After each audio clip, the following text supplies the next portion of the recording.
দুটি প্রশ্ন করলেন, হাসরের দিন ঊর্ধ্বমুখী চেয়ে চেয়ে কিছু মানুষ বলবে ওই তো আসছে, ওই তো আসছে, এরকম তিনবার করে বলবে কেন? একটি প্রাণী একটি কারণে জান্নাতি হবে, সেই কারণটি হলো প্রসাব।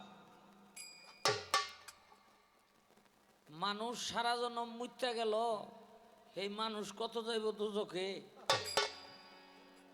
আর একটা প্রাণী বলে মুইত্যা জান্নাতে যাইব গা। এটা মারার ব্যবস্থা করছে না আমারে? এই সেরা দুর্বারসকা কি হয় নাই? ঠিক হয় নাই তো যা, নাম নিচে নাম।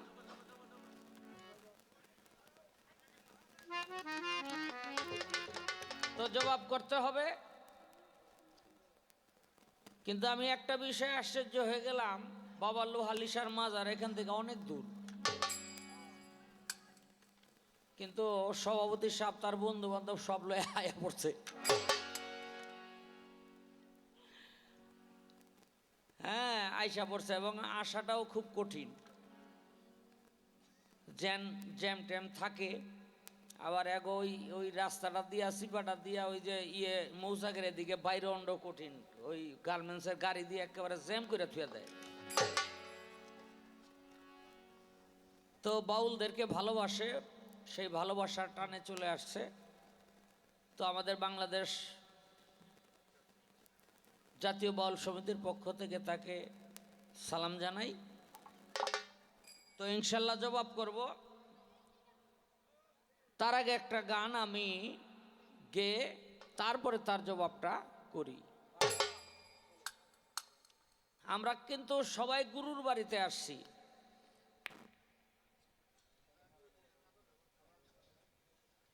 এ বাচ্চা, আমরা গুরুর বাড়িতে আসছি। আসলে কি জানেন ভাই, গুরু ভজনই আমরা জানি না। আবার অনেকে মনে মনে কইতে পারেন যে আমি তো এই পীরের হাত ধরা না, আমি এই পীরের হাত ধরা না, এটা আমার গুরুর বাড়ি না। না, আপনি যদি অন্য কোনো গুরু ধরে থাকেন, এইটাও আপনার গুরুর বাড়ি। কেন? গুরু হইল একজন। রমেশ শীল বলছেন, দেখবি নামের কতই ফল, গুরুর নামে বিশ্বাস রেখে চল। গুরু কভু দেহধারী নয়, অখণ্ড মণ্ডল গুরু অনন্ত অব্যয়। সে যে পূর্ণ ব্রহ্ম আনন্দময়, ব্যপ্ত অখণ্ড মণ্ডল, গুরুর নামে বিশ্বাস রেখে চল। এই যে গুরু কবু দেহধারী নয়, এই কথা দিয়েই তিনি বুঝাইছেন যে যে যেখানে গুরু অবস্থায় আছে, সব গুরু ওই এক গুরু।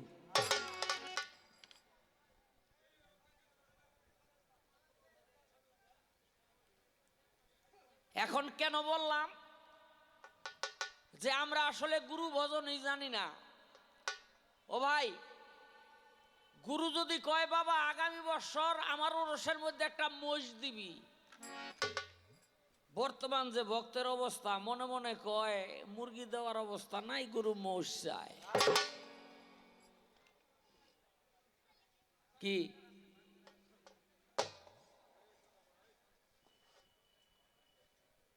জীবনের সর্বশ্রেষ্ঠ ত্যাগ যদি কেউ না করতে পারে, তাহলে ওই ব্যক্তিকে দিয়ে গুরু ভজন হয় না।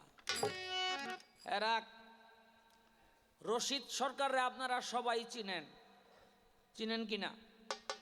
ওই যে মানিকগঞ্জের সিংগাইরের, ওনার একটা মেয়ে ছিল, নাম ছিল তার শিওলি, বয়স 11-12 বছর। পাশের বাড়ির একটা ছেলে একটা ঢিল মারছে, মেয়েটা গেছে মারা।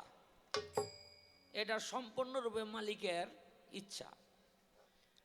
তো যখন মারা গেছে, তখন ওই ছেলে আর ছেলের বাবায় মিল্লা সরকার সাহেবেরই ওই পুকুরের মধ্যে নৌকা ডুবানো, ওই ডুবানো নৌকার নিচে নিয়ে বাইন্দা থুইছে। বাঁচতে তৈব পাইলে যেন মনে করে যে আমার পুকুরে আমার মাইয়া মরছে, এটা আমারই দোষ। কিন্তু যখন ওই মেয়েটাকে পাইছে খোঁজাখুঁজি করার পর, তখন বুঝতে পারছে ওরা তো মাইরেই ফলাইছে। এখন একটা এলাকার মধ্যে একটা ঘটনা ঘটলে গ্রামের সব আছে, ওই দুইটা নাই, সন্দেহের তীরটা তো তাগো দিকেই পড়ে। হ্যাঁ, 2 বছর ধরে খোঁজে আর পায় না। তো একদিন রশিদ সাইন, পীরের নাম হইল তুলাসান, বৈরাবরের মুরিদ। তাই তুলাসান দে খবর দিছে, বাবা রশিদ তুই একটু আয়। কই? খাজে দেওয়ান, ওই পুরান ঢাকার খাজে দেওয়ান। গেছে, গিয়া দেহে যারা মারছে বাপে ডাইন দিকে বহা, পোলায় বাম দিকে বহা। এখানে রশিদ সরকার কয়, বাবা আপনি কামটা করছেন কি? ওরাই তো আমার শিউলিরে মারছে, আরো ওই ডাইনে ভাইয়া লইয়া বইয়া রইছেন। এখন তুলাসান কয়, বাবা এটা আমিও জানি, আর জানি দেখেই তোরে খবর দিছি। ওরা দুইজন আমার হাতে হাত দিয়া বায়াত হইছে, তোর মেয়ে মারছে। এখন ওরা হইছে তোর পীর ভাই, তোর ভাইয়ের বিচার তুই কি করবি, সেই বিচারের ভার তোর উপরে দিলাম। বুকের মধ্যে টান দিয়া বাপের আর ছেলেরে বুকের মধ্যে টান দিয়া নিয়া 2 চোখের পানি ফালাইয়া বলল যে, বাবা আমি আমার একটা বীজের মেয়ে হারাইছি, কিন্তু তরিকতের 2টা ভাই আমি পাইছি। আখেরাতের 2টা ভাই আমি পাইছি।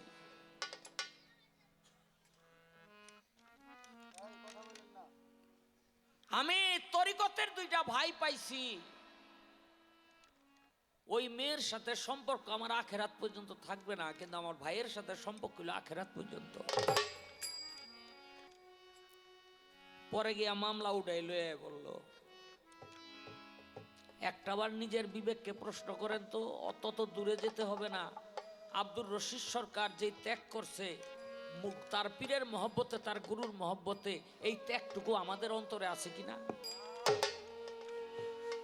গুরু ভজন করা বাবা এত সহজ ব্যাপার না। এই এদিকে কোন বাচ্চায় জানি কথা কয়। তাই বাবারে গুরুর বাড়িতে আসছি, আমাদের অনেকেই মনে মনে কই এই গুরুর বাড়ি আমার গুরু না রে, সব গুরু এক গুরু, সব গুরু ওই এক গুরু। যাই হোক, আমি হাসরের পক্ষ নিয়ে একটি গান করি, ঠিক প্রশ্নটা আমাকে যেখানে করছেন।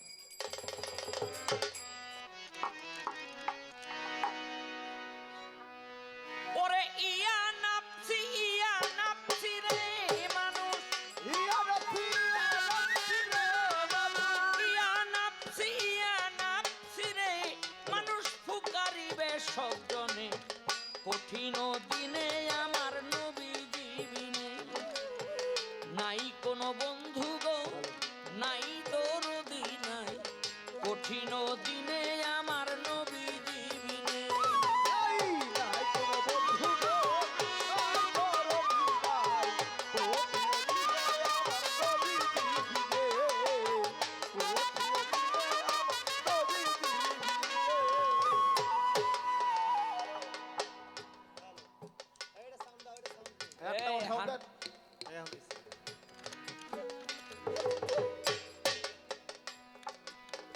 রোজ হাসরের শেষ বিচারে রাব্বুল আলামিন ওয়াহেদুল কাহার হইয়া সাজিবেন হাকিম, থাকিবে না দয়া মায়া স্নেহ মমতা, কেউ হবে না কারো জন্য জামিন ও দাতা।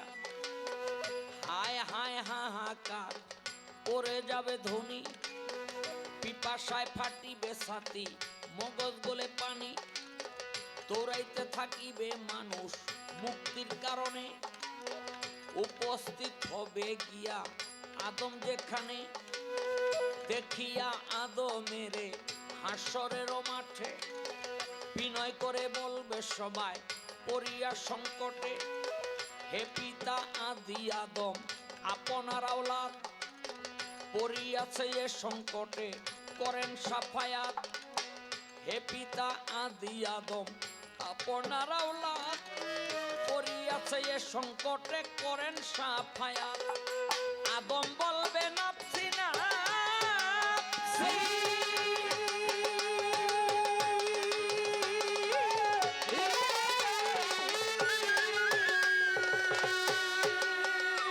পরে আমি পাপী গন্ধম খাইছি রে। আদম বলবে নাফসি নাফসি,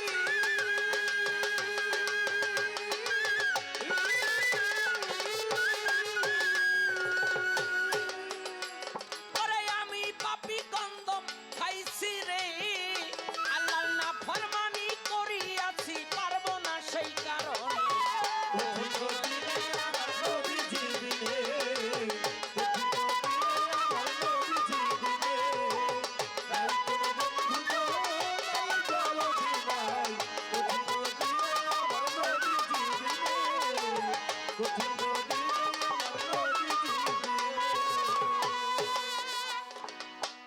আদমেরও কথা শুনে যত উম্মতগণ ইব্রাহিমের কাছে গিয়া দিবে দর্শন। যাইয়া বলবে ও গো নবী আপনারে দেই কইয়া আমাদেরকে লন আপনি উদ্ধার করিয়া। ইব্রাহিম বলিবে আমি বড় গুনাহগার, আমার কি আর শক্তি আছে করিতে উদ্ধার। ইব্রাহিম বলিবে আমি কান্দিব সে হেথা, নবী হইয়া কইছি আমি তিনটা মিথ্যা কথা। ইব্রাহিম বলিবে আমি কান্দিব সে হেথা, নবী হইয়া কইছি আমি তিনটা মিথ্যা কথা। সেই কারণে পারিব না বলি তোমাদের, মুসা নবীর কাছে তোমরা যাও না রে এইবারে। এই কথা শুনিয়া তারা কি কাজ করিবে, মুসা নবীর কাছে তখন সবাই চলে যাবে। যাইয়া বলবে ও গো মুসাই আপনাকে জানাই আমাদেরকে করেন উদ্ধার বলি আপনার ঠাই। মুসা বলবে আমি পাপী বড় গুনাহগার, আমার কি আর শক্তি আছে করিতে উদ্ধার। নবী হইয়া করছি আমি করছি একটা খুন, আমার পাপের সাজা বুঝি দুজকের আগুন। নবী হইয়া করছি আমি করছি একটা খুন, আমার পাপের সাজা বুঝি দুজকের আগুন। মুসা বলবে নাফসি নাফসি,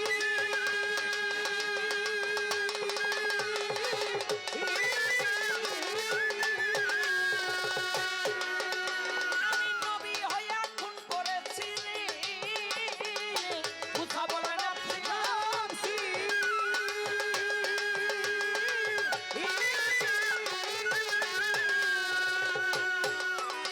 আমি নবী হইয়া খুন করেছি রে। আল্লাহর নাফরমানি করিয়াছি পারবো না সেই কারণে।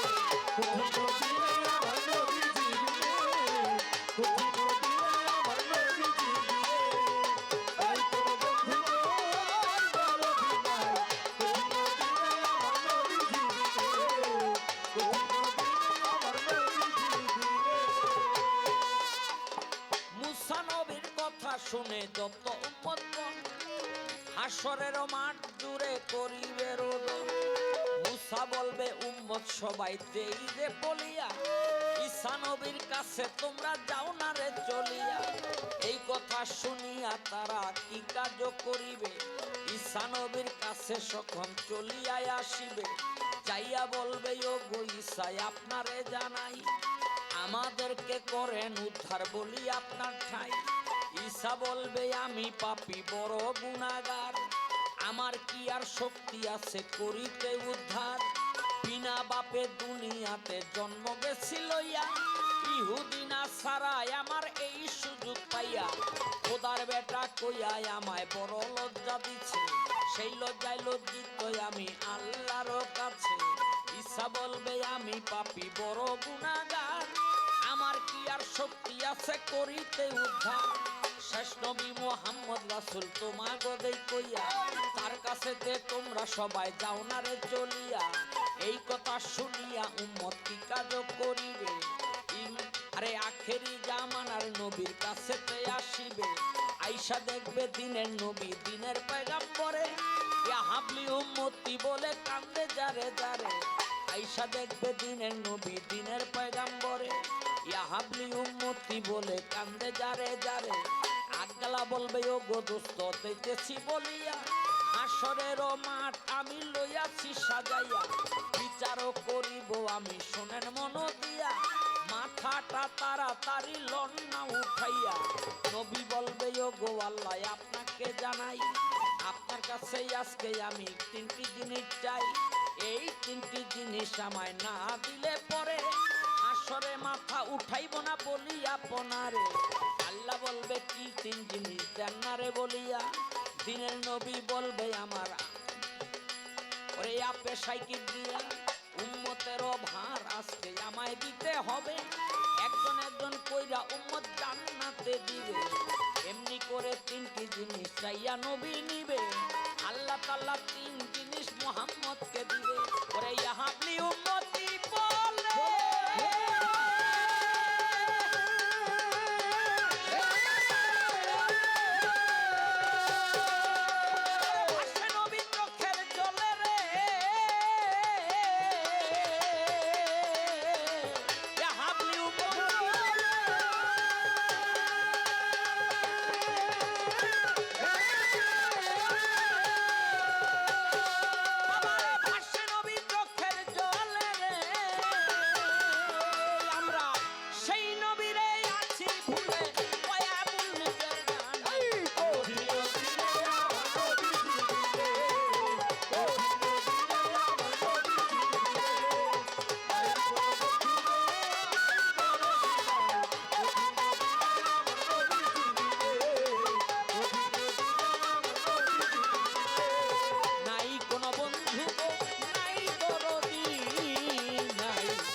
কঠিন দিনে আমার নবী নবী নবীজি।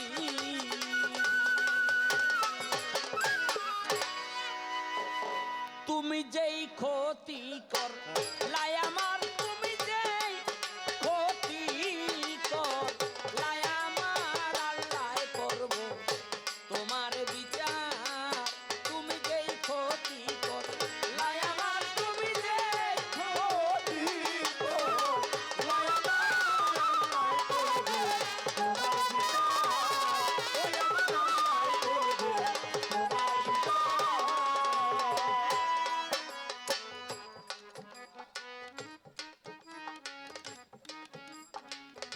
আস্তে আপনারা ইব্রাহিম নবীর নাম শুনছেন সবাই, আরে বাপ রে বাপ, সব নবীরাই বুদ্ধিমান, ইব্রাহিম নবীও কোন অংশে কম না। ইব্রাহিম নবীর বাবার নাম হইল আজর ব্রাহ্মণ অথবা তারেক।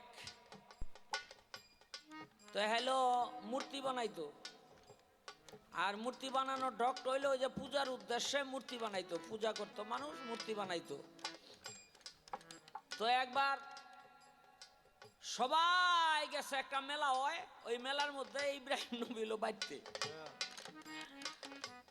তো মূর্তি তো অনেকগুলি, ব্যাগগুলি কুড়ালদা কোবাইয়া ভাঙ্গা বড় যেটা হেডার কান্দের মধ্যে কুড়ালটা ঝুলাই থুইছে। এখন মেলা তাইয়া মানুষ দেখে যে মূর্তি ব্যাগ কয়টাই ভাঙ্গা, একটা হইলো ঠিক আছে। এখন এই কাম কে করছে, কে করছে? ইব্রাহিম নবীরে ডাকাইছে যে ব্যাগতেই আমরা মেলায় গেছিলাম, তুই যাস নাই, তুই এই কাম করছ। কয় আমি করি নাই, এই যে বড় মূর্তিটা এই যে দেখো ব্যাগগুলি ভাঙ্গা কুড়াল নিজে কান্দে লয়ে খাড়া রয়েছে।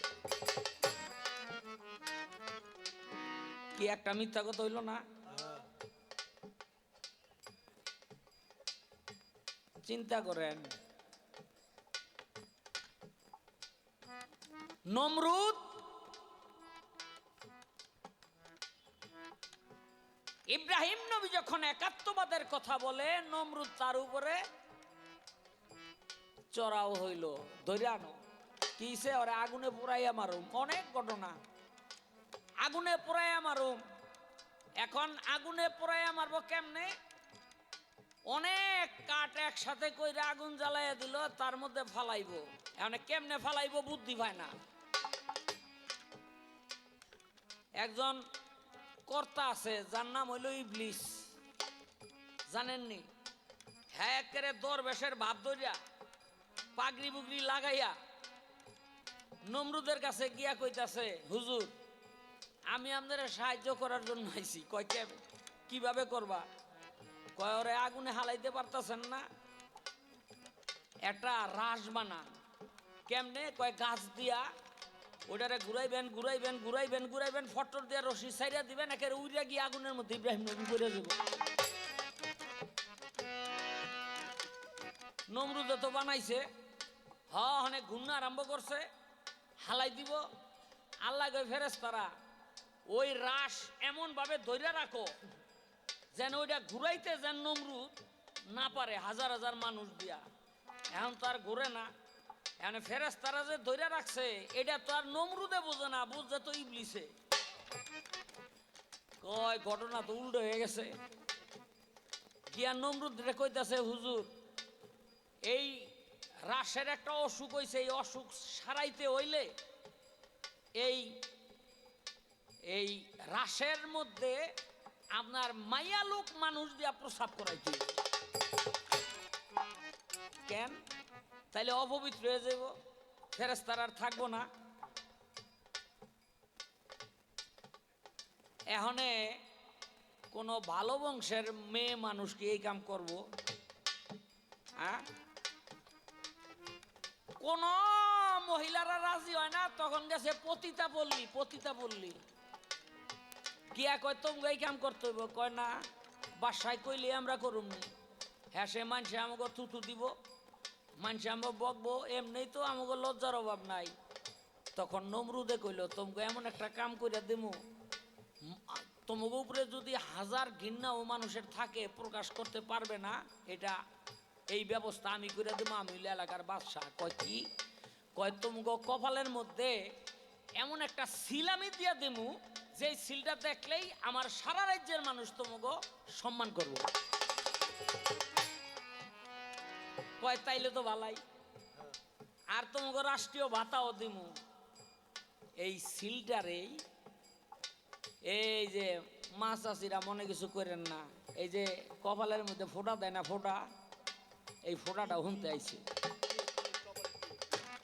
টিপ টিপ টিপ টিপ টিপ ফোঁটা যেটাই কন, ওই হুনতে আইছে ওই সিলটা। পরবর্তীতে ওটা মডিফাই হইয়া এই যে টিপ হয়ে গেছে। এই বেটিরা গিয়া যখন ওই কাম করছে আর রাস দিছে ফেরেশতারা সাইরা, শয়তানে কয় গুড়া, যেই গুন্নাটা দিছে কয়েকটা গুন্না দিয়ে সাইরা দিছে। আগুনের মধ্যে গিয়ে ইব্রাহিম নবী পড়ছে। আল্লাহ কয়, আগুন তুই শীতল হইয়া থাক, আমার নবীর গায়ে যেন কোনো তাপ না লাগে। বাইরে একটা কথা আছে, পিঁপড়ার বলো বল। কি? পিঁপড়ার বলো বল। আস্তে আস্তে দৌড় পারতে পারতে ব্যাঙে গেছে, মুইতে আগুন নিবে এলাইব। এই ব্যাঙে ঠ্যাং উড়াইয়া মুতো আরম্ভ করছে। আচ্ছা, ব্যাঙের মুতে নি ওই আগুন নিবে? আল্লাহ কয় ফেরেশতারা ওর প্রসাবে আগুন নিব না, এটা সত্য, কিন্তু ওর নিয়তে যে আছে আমার নবীরে সাহায্য করব, এই জন্য ওর এই প্রসাবটা অনেক দামি। লেখা রাখো, আখেরাতে হাসরের দিন এই ব্যাঙগুলিরে যেগুলিতে আজকে প্রসাব করলো এগুলির আমি জান্নাতে দেব।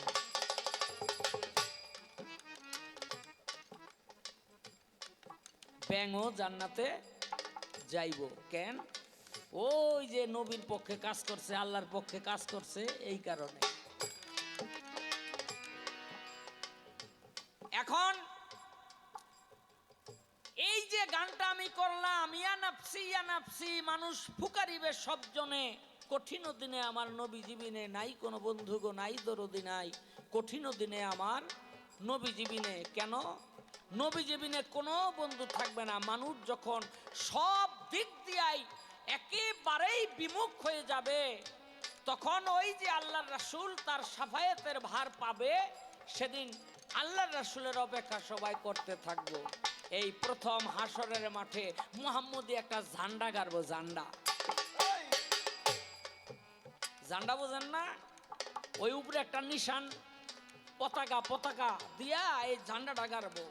আর মানুষ চাইয়া দেখবো মাথার উপরে ঝান্ডা, আর মানুষ চিৎকার দিয়া উঠবো, ওই যে মুহাম্মদী ঝান্ডা, মনে হয় আল্লাহ রাসূল আয়া পড়ছে। আসলে আহে নাই, সে দেখবো আহে নাই। এরপরে টানাইবো একটা মুহাম্মদী তাবু, মানুষ মনে করবো আল্লাহ রাসূল আয়া পড়ছে, আসে নাই। এরপরে যখন আল্লাহর রাসূলের কুরসিটা দুজকের দরজার সামনে আল্লাহর বাম ধারে বসাইয়া দিব, তখন মানুষ চিৎকার দিয়া উঠবে, ওই যে আইয়া পড়ছে। আসলে কুরসি আসছে, কিন্তু আল্লাহর রাসূল আসে নাই। আমার রাসূল আল্লাহরে গিয়া কইবো, আল্লাহ আমি ওই কুরসিতে বসতে পারি, আমার যদি এখন একটা জিনিস যদি আপনি না দেন তাহলে আমি বসবো না, আর বসবো ওই জিনিসটা পাইলে। কয় কি? কয় আপনি বিচার করছেন, বিচারে দুজকে যাইব, একেবারে সাব্যস্ত হয়ে গেছে, ইনসাফ হয়ে গেছে। এরপরও যদি আমি মনে করি যে না আপনার বিচার ঠিক হয় নাই, আমি সানি বিচার করুম আপনারা দিয়ে, আপনি যদি রাজি থাকেন তাহলে কুরসিতে বমু। আল্লাহ কে বলতো দিলাম কুরসিতে গিয়া বইব, আল্লাহ বিচার আরম্ভ করব।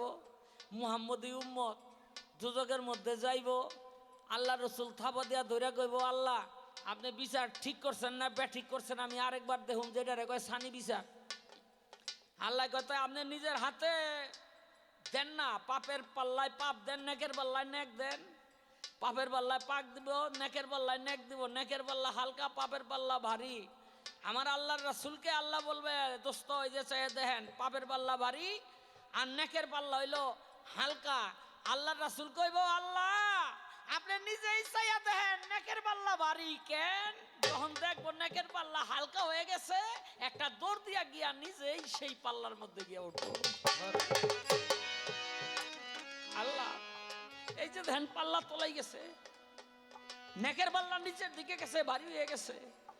আল্লাহ কইব, আমার দোস্ত যখন পাগলামি করতেছে, এই উম্মতটারে জান্নাতে দিয়ে দাও।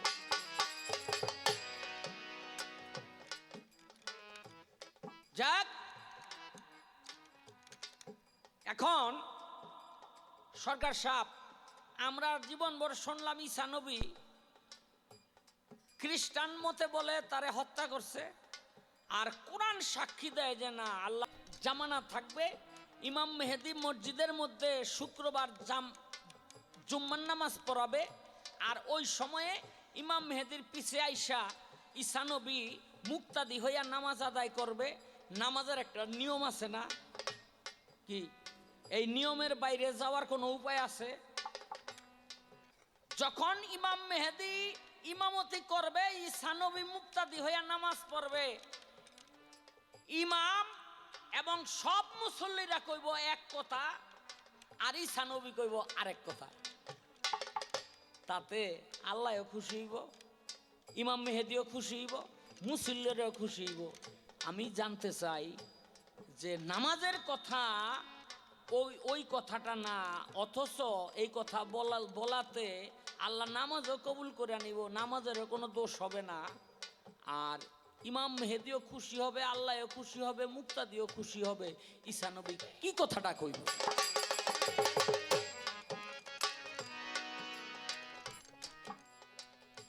সাহাবীরা প্রশ্ন করে, ইয়া রাসূলুল্লাহ আপনার উম্মত কয় ভাগ? কয় এখানকার ডাকমু না কিয়ামতের ডাকমু? কয় কিয়ামতের ডাকন তো। কয় 4 ভাগ।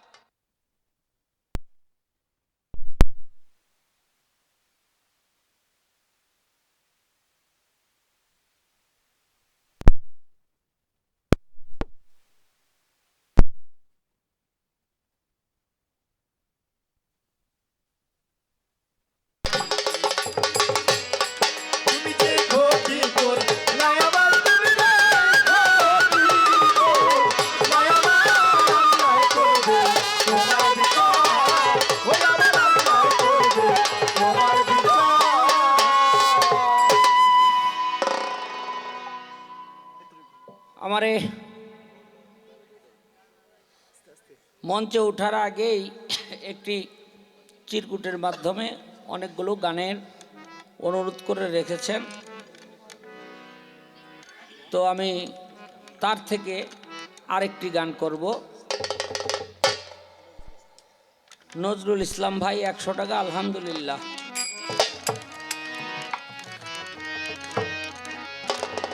টেকা ভাই টেকা। সারা জনম খালি বাঁশি বাজাইলেন, গানই শুনলেন, কি কইলাম বুঝলেন না। টেকা যত চাইলাম এক সপ্তাহ টেকারও বাবার গেল না। কি গেছে? যায় নাই। 60 টাকা দিয়া পাঞ্জাবি গায়ে দিয়া পইরা 3 বছর কাটাইছি, তখন অভাব ছিল। এই যখন গায়ে পাঞ্জাবি আরঙের থেকে কিনছি 8,000 টাকা দিয়া, এখন অভাব। আমার কথা কেউ বুঝলে বুঝেন, না বুঝলে নাই। টেকার অভাব গেল না। একটা কথা কইয়া থুয়ে যাই, পড়ছি বাটপার গোয়াতে।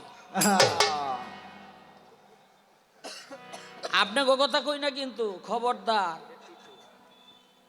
আমি বাটপার গোয়াতে পড়ছি, আপনারাও পড়ছেন, টের পান নাই।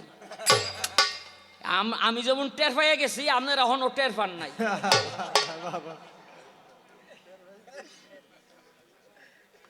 ও ভাই, এক বাটপারে এক এলাকাতে একটা ঘোড়া বাটপারি কইরা লইছে। এখনে এই ঘোড়া তো চালাই আইতাছে, আরেক বাটপারে লাগুর পাইছে বিলের মাঝখানে। কয় ভাই, ঘোড়ার চেহারা আপনার চেহারার লগে মিল আছে, এই ঘোড়ার মালিক আপনি। কিন্তু এত সুন্দর একটা ঘোড়া আপনারা দেখেই মনে হইতাছে ঘোড়াটা মনে হয় আপনি বেচবেন। বাটপারে কয়, কাস্টমার যখন বিলের মাঝখানে পাইয়া গেছি, এটা বেচে থিয়া যাই। কয় তোর দাম কত? কয় 2,000। কয় ঘোড়াটা 2,000 টাকার মাল হইল, কিন্তু ঘোড়ার যেই পরিমাণে স্বাস্থ্য মাস্ত, ওই পরিমাণে কাম আছে কিনা দেখতে হইব না। কয় মিয়া দেখেন, বাটপারে ওই বাটপারে কয় ঘোড়া লাই যে ঘোড়া এই বিলের মাঝখানে আর কই যাইব। কয় তাই একটু দেখি এদিক ওদিক কইরা হট লাভদা উঠটা ঘোড়ার মধ্যে এদিক যায় হেদিক যায়, এদিক যায় হেদিক যায়, হেদিক গেছে আর পিছে আহে নাই। তো তাই পাশে আবার এক জমিনে এক বেটা কাম করে, হ্যাঁ আবার ব্যাকি দেখছে। অনেক বাটপারে কয় ভাই, ঘোড়া মনে হয় বেচলেন? কয় ভাই। কয় কত বেচলেন?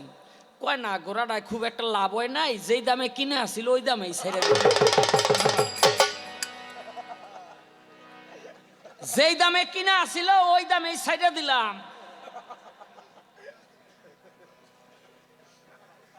আমার কথাটা বুঝেন নাই। আপনি বহেন, আপনাকে কই না, আপনাকে কই না। আহমদ আলী ফকির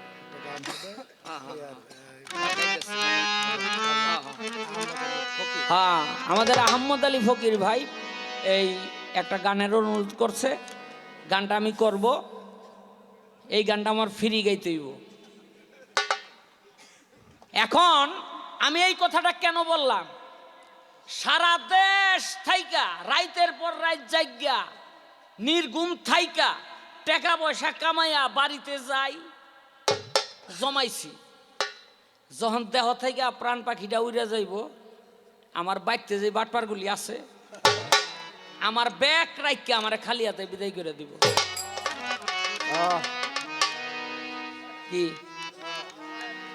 তাই না? আমরা সবাই এই বাটপারগুলি রাতে পইরা রয়েছি, কেউ বুঝলাম না, কেউ বুঝলাম না। সব থিয়ে দিতে হইব। আগে স্টেজে গান গাইতে গেলে, মঞ্চে গান গাইতে গেলে খালি টাকা করতাম, এখন আর টাকা করি না। কেন? এখান থেকে ওখানে নেবো, এখানে আপনারা রাখবেন, এখানে হেগলিতে রাখবো, এই তো, এর বেশি কিছু আর না। তো আমি আগে একটা গান করি, তারপরে ওই খাজা বাবার একটা গানও আমার করতে হইব, আগে গানটা করে নিই।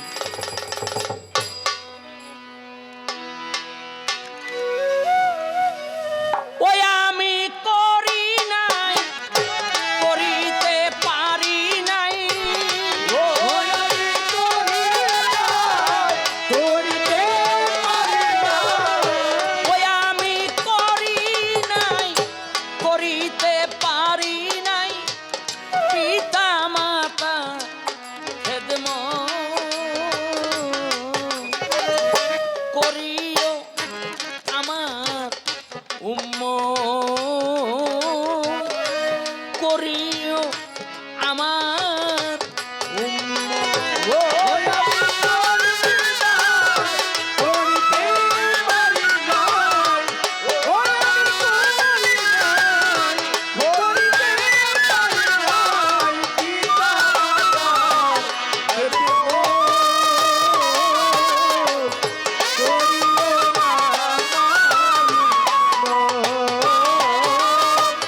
জন্মের আগে পিতা মরেছে,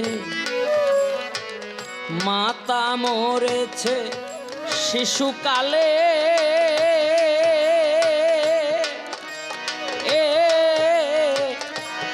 আমি এতিমে নিখিলে।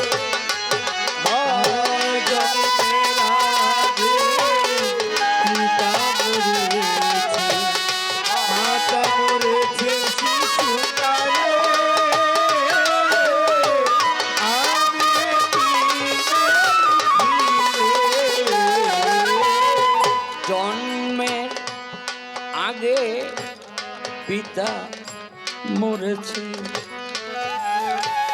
মাতা মরেছে শিশুকালে,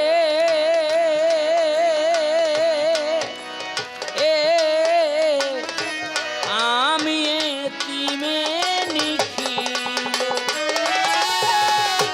ওই আমার পিতাকে, আমার মাতাকে, ওই আমার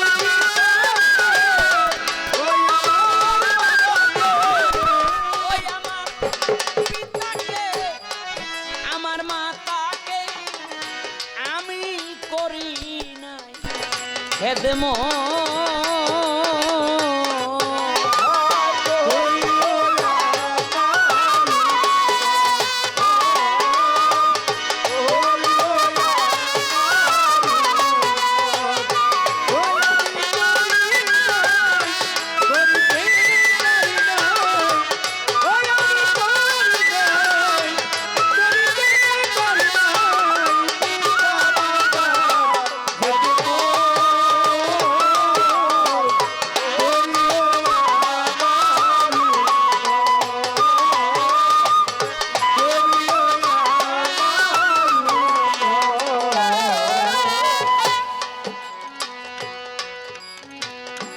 বাবাকে তোমরা কাবা জানিও, মদিনা জানিও, মাকে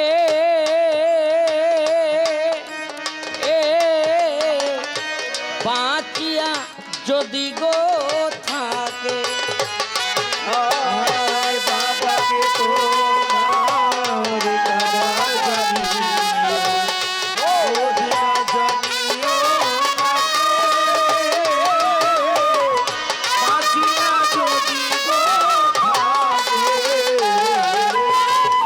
বাবাকে তোমরা কাবা জানিও, মদিনা জানিও, মাকে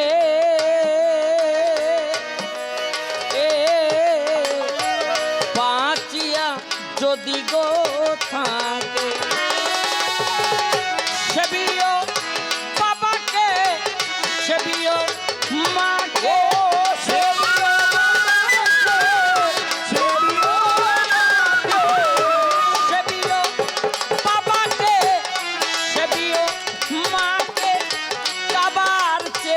বড় সম্পদ।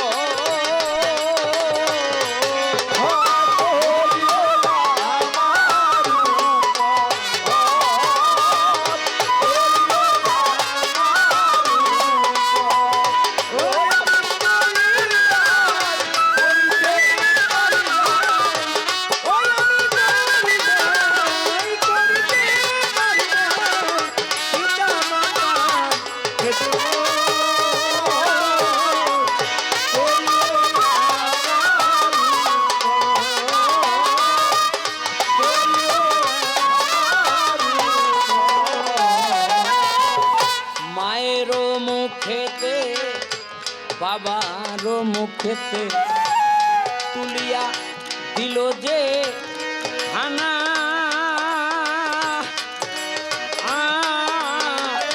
সেখানা পায়রা বানা।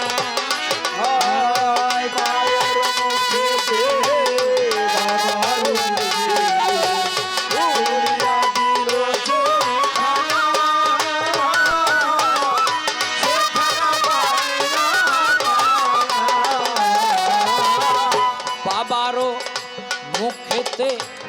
মায়ের মুখেতে তুলিয়া দিল যে খানা